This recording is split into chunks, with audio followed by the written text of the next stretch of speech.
Well, Ethan Eibe here from Tropicana Field in St. Petersburg, and a special guest for you guys today. I'm here with Brian Anderson, a Gateman from 1991 and 1992, current Rays TV analyst, a 13-year big league career as well, World Series championship in 2001 with the Diamondbacks. Brian, it's great to have you. Yes, it's good to talk to you. It's nice meeting you, and obviously hearing that you're going to be going to Wareham to broadcast games, that's awesome. It takes me back. Like you said, 91, 92, that was a long time ago. It was a long time ago, but it was a blast. Let's wind the clock back to those times. You were a pitcher at Wright State. Now tell me how you got the opportunity to go to Wareham and what that time was like for you. Well, I had gone out for the Pan American team in 91 just to kind of get my face and name out there nationally. And I made the first couple of rounds of cuts. So all of a sudden, people started to take notice.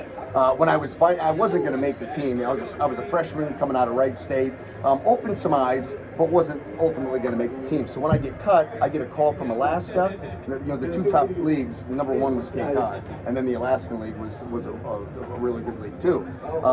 But those were the two big ones. I got a call from Alaska. I got a couple calls from the Cape, and the coaching staff at Wright State wanted to keep me a little bit more, local, and for a couple of dumb reasons, I decided to go that route and started pitching in a league around Dayton. Immediately, you're regretting it. You're like, how do you turn those leagues down? Well, it wasn't too long after that I got a call from Wareham. And they said, we have a kid that's going back home, and would you be interested? I mean, they didn't even have to finish their sentence. And I was like, I'm packing. I'll be there as soon as I can get my 85 Ford Tempo on the road and up there. So, the call came, and I went up there. Don Reed was our manager, and they plugged me right into the rotation, and things went well. And I learned about Cape Cod baseball. I was getting there midway through the season. I think it was even after the All-Star game. I think that had already taken place. But regardless, you move in with a host family, and obviously you have to pay them rent, and you do that by you have a job in the morning. And my job was baseball camps. I would work baseball camps Monday through Friday, 8 to 12. I made $8 an hour, so I made $32 a day. Some of that goes to the family. Some of you have for food that you need to eat, and you play baseball at night against the best college players in the United States. It was surreal. That's terrific. So you finally get to Wareham. You meet Don Reed, one of the best managers, not just in Gatemen history, but in all of the Cape Cod League. What was it like playing under him during your time there? He was a throwback, old school guy, you know what I mean? And he demanded attention to detail, he demanded effort, accountability, all those things that you would expect out of a manager, especially like an old school style manager. He wasn't afraid to let you know when you were disappointing him, and he wasn't afraid to praise you when you were doing things very well. So he was, I love playing for him. He reminds me a lot of like Buck Showalter. Buck Showalter, I got to play for him with Arizona. Best manager I've ever played for, hands down, attention to detail, was never going to get caught off guard, and just was a throwback guy that demanded you be responsible, you know what I mean, on time, play hard, play the game the right way, be responsible, and hold yourself accountable. And Don Reed was, that was him. He was that type of manager. And on those rosters were a couple of future major leaguers as well. You had a handful play with you, but the guy that drew my attention when I saw him on the list was Scott Spiezio. Do you have any fun memories from playing with guys like that and being around them at that point in time before they were stars? Yeah, well, you know what? Yes, I mean, you get to play with these guys, and I'm trying to get to know them on the fly, because again, most of them had been there, for the season. I'm kind of coming halfway through, like, hey guys, I pitch tomorrow, and let's get to know each other. So, but yeah, getting a chance to play with Spiezio and build a relationship with him. So even going forward as we go into professional baseball, it's baseball in general, and then college, and then into the professional ranks. It's such a fraternity, so close knit. So when you do get to the big leagues, you get to the ultimate pinnacle, and you've played with these guys as amateurs. It's ultra cool. And so getting to know some of these guys from different schools, big schools from around the country, and realizing they're just dudes. They're just a guy like you. Nothing special. They go about their business like everything else. They just happen to may go to a higher profile school than you do. But yeah, it was awesome getting a chance to watch these guys and realizing this guy can play. This guy can play, and there's going to be more for him when it's over. But at the same time, you feel like that about a lot of guys because that is such a special league. Yeah.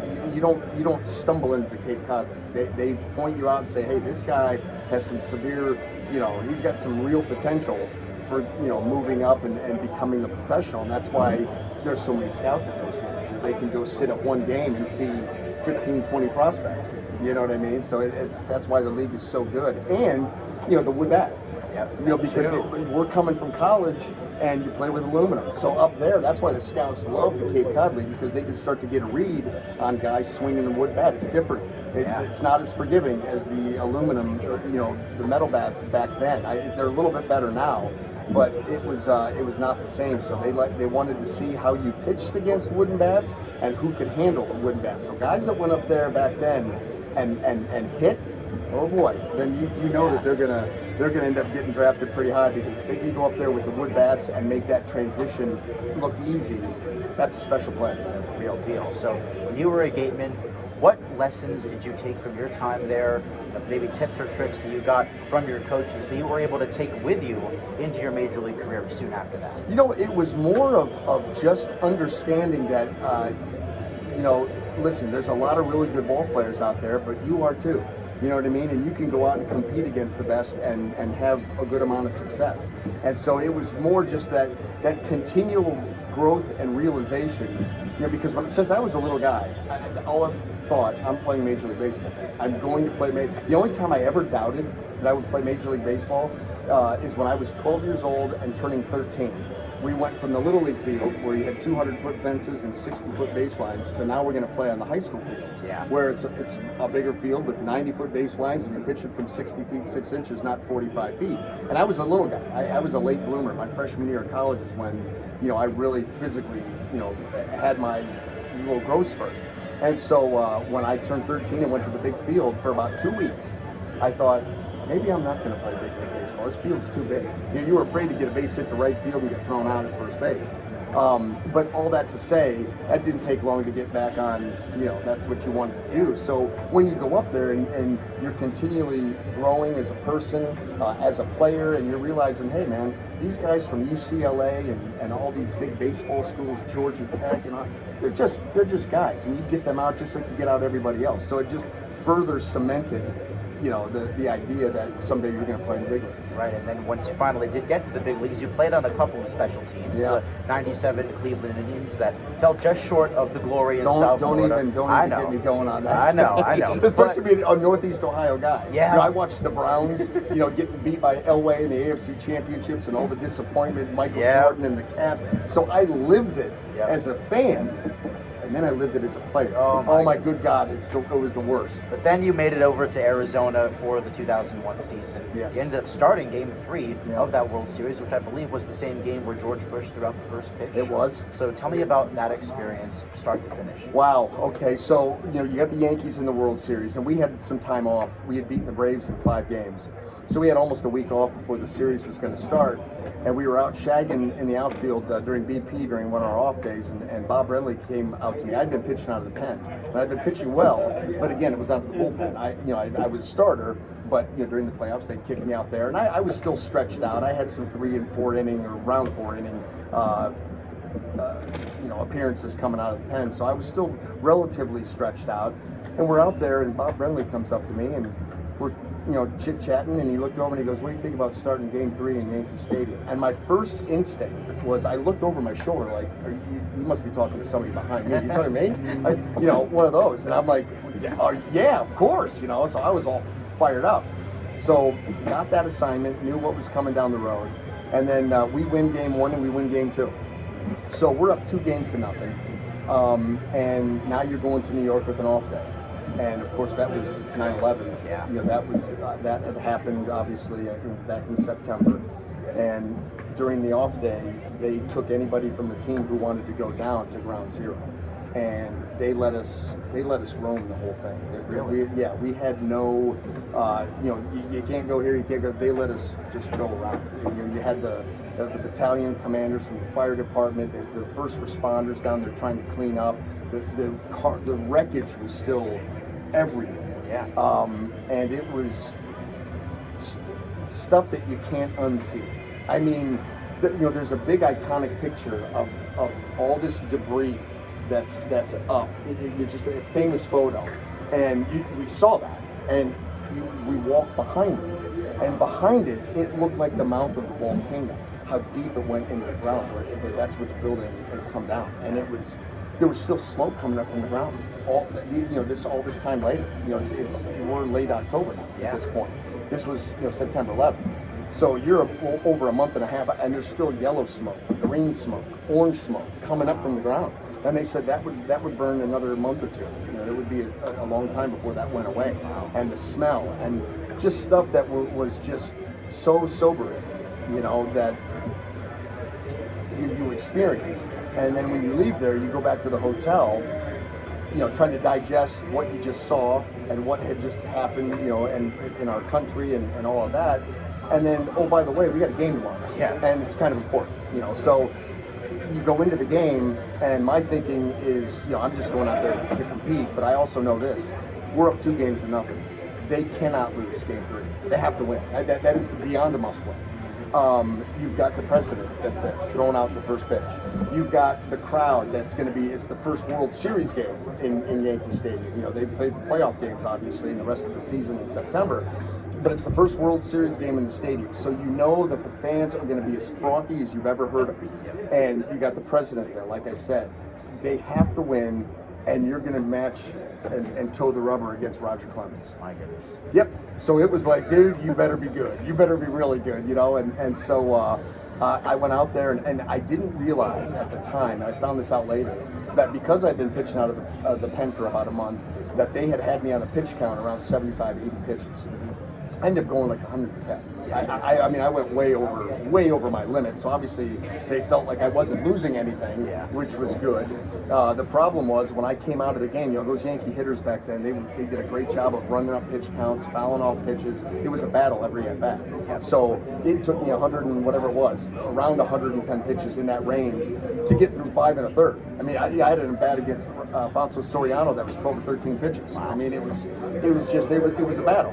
But I come out of the game, it's a 1-1 game. But I had to run around. And they flipped the little ball into left field, and it fell in front of Luis Gonzalez, and my run came around to score, and that made it 2-1 Yankees there in the 6th inning. And that was it, man. Clemens went another inning or two, and then here comes Rivera, and that was it. So, it was an unbelievable experience, and I'm glad that I was able to go out there, compete, and give us a chance to win that game. Unfortunately, we didn't, and so that was really the only normal game from there on out, because we get beat 2-1 in a pitcher's duel, from both sides, the pen and Clemens and myself, and then the next night we're up in the 9th, Tino Martinez, home run to tie it, we lose it. Derek Jeter becomes Mr. November because we go, then the next night Brocious. In the 9th, so you have some of the most heartbreaking losses, a 2-1 nail biter, and then 2 games where you've got the lead in the 9th that they homer to tie and then win in extras. So we get on the flight back to Arizona like, what just happened there? You know what I mean? Got the wind knocked out of you. Yeah, it's a gut punch. A couple of them. And then game 6 we took care of business. We beat Andy Pettit that night 15-2. Wow. And then game 7, of course, was the classic that it was. What was that moment like, seeing Luis Gonzalez's bloop single drop in and everyone just goes nuts? So it's game 7. Every pitcher that has an arm still attached is in the bullpen. All hands on deck. You don't know how long the game's going to go. You don't know what matchup they're going to want. So every pitcher is out there that's not on the mound. And so we're all out watching the game out there, and it comes down to that very end. Luis hits that ball, it drops, it hits, we realize that we won. And all I will tell you is this. The gates opened up in left field for, that's where the bullpen was for us in Arizona. My sprint from left field to the pitcher's mound, if you had a clock on me, I would have played football at any D1 school in the country. My feet never hit the ground. That was a 4.25 40. There's no doubt about it. I was flying. Yeah, and then the big pile up, and it just becomes a blur from there. That's awesome. Yeah. One last question for you, actually a couple, to transition. I appreciate the time so far, Brian. So towards the end of your career, obviously the injuries start to pile up, but you start to transition from being a player to the broadcaster. Now, obviously, you have the personality for it, but what kind of inspired you to pursue TV, and what was that transition like? Dude, nothing. You know, when I was playing, I remember when I played for Cleveland, and that was earlier in my career, 96, 97. Yeah. And I had some people in Cleveland that I had gotten to know, and I was from that area. You know, grew up in Geneva, which was 45 minutes outside of Cleveland. The Indians were my team. So I'd gotten to know some people. And they're like, you know, when you're done playing, you ought to think about getting into broadcasting. Yeah, but you got the personality. I'm like, I'm 25. I'm like, dude, I'm playing ball forever. Just, I didn't, 1 year out the other. Yeah. Never gave it a second thought. And then, you know, when I had the Tommy John in 05, I tried to come back in 06 with the Rangers, with Showalter. He brought me on, blew it out with them. So yeah, I leave them, have the surgery again. 2007, I take off. Cleveland at the time owned their own TV station. So they were looking to go to 24-hour-a-day programming because that station at that time, at like 2 o'clock in the morning, it would go black. So they were looking to create content, create shows. And so they called me because they knew I was rehabbing in town. And they said, hey, what do you think about doing this show with Al Pulowski called The Tribe Report? It's a once a week, tape it on like a Tuesday, and it's basically like a weekly magazine show, kind of recapping the week that was for Cleveland. Yeah, I got nothing to do, so yeah, I'll do that. So that's how I broke into TV and started getting reps, at the desk. Then they put me up in the booth as part of a 3-man booth, 8 to 10 times during the course of that summer. And so I got some experience in the booth. I realized quickly that a 3-man booth is so much different than when you were the only guy. Sure. It's easy to play off of the other analysts, but still, I got some experience up there. And then I came down here in 2008 with the idea that I was going to play and get a few more years in and, be productive, all the above, but ended up blowing out in spring training. So at that point, I'm walking on the beach on St. Pete Beach the next day, and I'm thinking to myself, what am I going to do? My position with Cleveland, the TV, has been filled because the season's getting ready to start. And I don't have any other prospects. And I'm not ever going to play again. I'm not having the surgery again. I had enough complications from the second one that it was never going to happen the third. So I'm essentially retired. I get a call from Joe Madden, and he goes, this doesn't have to end. I go, Joe, it's ending. I'm not having the surgery, and I'm done playing. He goes, I'm not talking about playing. He goes, I want you on my coaching staff. Wow. I know. That's exactly what my response was. Wow. I was like, I've been in the organization for 3 weeks. You're going to give me a big league job? You're going to make up a big league job for me? I was like, coaching wasn't even on my radar. But how do you turn that down? And especially when you have nothing to do. So that's what I did. And I became Jim Hickey's assistant, pitching coach. And that's what I was doing. And then one day, I park in the players' lot. I'm walking in for the day. And Gary Nicholas, who is our director, still is our director with Valley. I don't even know what it was back then. Was it Fox at that point? Fox Sports Sun? I think, yeah, Fox Sports Sun, or was it even before that? I don't know. But anyway, we're walking in one day, and he goes, hey, just want to let you know, they may be asking you to do a handful of games. And I'm like, who are you, and what are you talking about? You know what I mean? Well, Joe McGrain was going to be leaving the team for like a week to do some Olympic baseball coverage from a studio up in New York. And they knew the people from Cleveland. And so they had told him, hey, if you need a guy just for a few games, BA did some games for us, you ought to ask him. So they got it cleared, and they eventually asked me, I think it was sometime in August, to do 6 games. And that's when I realized that it's a lot different, 2-man booth, than a 3-man booth. Yeah. You're sitting there like, there is no safety net. This is, you're the guy.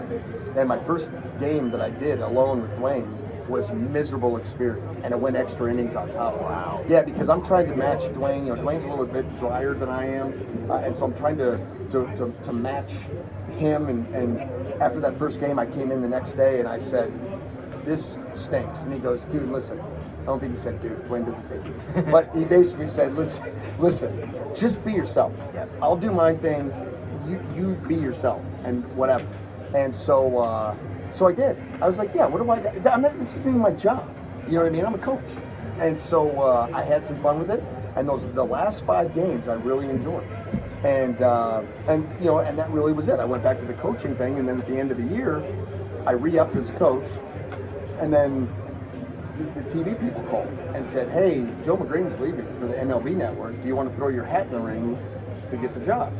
I'm like, "Well, I'm a coach now." So I called Andrew Friedman, who was our GM at the time, the team, and he said, "If you can get a TV gig, go get a TV gig."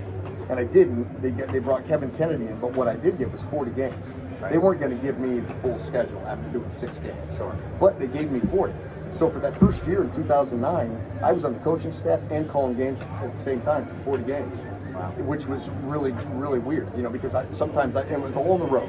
So we were on the road. I'm sitting down there with Jim Hickey going through the scouting report for the team, that we're going to play, and then all of a sudden I got to go get showered up, dressed, go upstairs, and then call the game. That's amazing. And not take any of the proprietary information upstairs. You got to leave that downstairs. Just call the game. Even though I had stuff that would have made me sound really smart. There you go. Because we had. But I did that for a year, and then the following year, they wanted me to pick. They wanted me to do the coaching thing, but no more TV. TV wanted me to do TV, no more coaching. I'm not going to do that. You had the choice. I did. The problem was that they can only give me 50 games because Kevin Kennedy was still under contract for 100. So they said, "We can give you 50 games." I go, 50 games is not. It's not enough. I mean, I appreciate it, and that's what I want to do, but that's not enough. And they said, "Well, 50 games, all on the road, and what if we let you do all the pregame shows at home?" Okay, now I got 75 and 50. That's more of a full schedule. So that's the route that I went down, and I got to do the pregame shows with Todd here. I didn't do many postgame. I hung around for a couple of postgames here or there, but it was just the pregame show, and then I'd go home and watch the game. And then on the road, I did 50 games of broadcasting, and when that season was over, or even before that season was over, they had reached out to me and said, "Next year, you're going to get the whole thing." And I was like, "Wow, okay." Yeah, so it was 09 was 40 in coaching, 10 was 40 and 75 pregame shows, and in 2011, I became the full-time guy. And I, even saying it now, you look back, it's 2024. Like, where's the time? I can't believe I've been doing this long. I was watching you on, TV with Dwayne. I was 8 years old.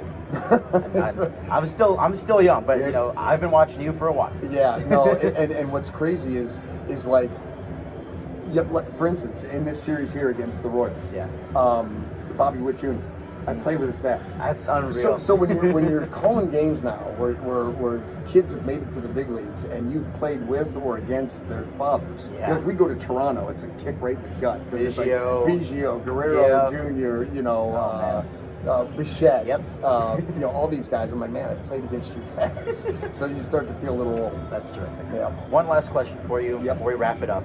You've been on both sides. You've been the player. You've been the broadcaster. For all the guys who are going to be Gatemen this summer, both players and for broadcasters, what advice would you give both of those groups? Leave no regrets. That's it. Leave no regrets.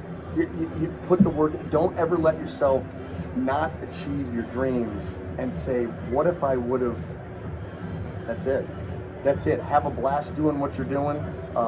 It's special. It's special for both sides. You have to be able to get the opportunity to broadcast and see how far you can take that. To get the opportunity to play in a prestigious league and see how far you can take that. They're both special moments and special times in your life. But don't let it end there, and leave no regrets. Put the work in, and if that's your goal, just make sure that again have fun with it. But at the same time, don't ever allow yourself to get to a point in your life that you didn't achieve what you wanted to achieve, and you start to question, what if I would have? That was one of the things that scared me and kind of drove me to get to the big leagues, is I just never wanted to have that time where, I still have some regrets of my own career, but as far as getting there, have no regrets. Very beautifully said. Brian Anderson. Pleasure. Yes, sir. Thank you very much. You betcha, bud. All right.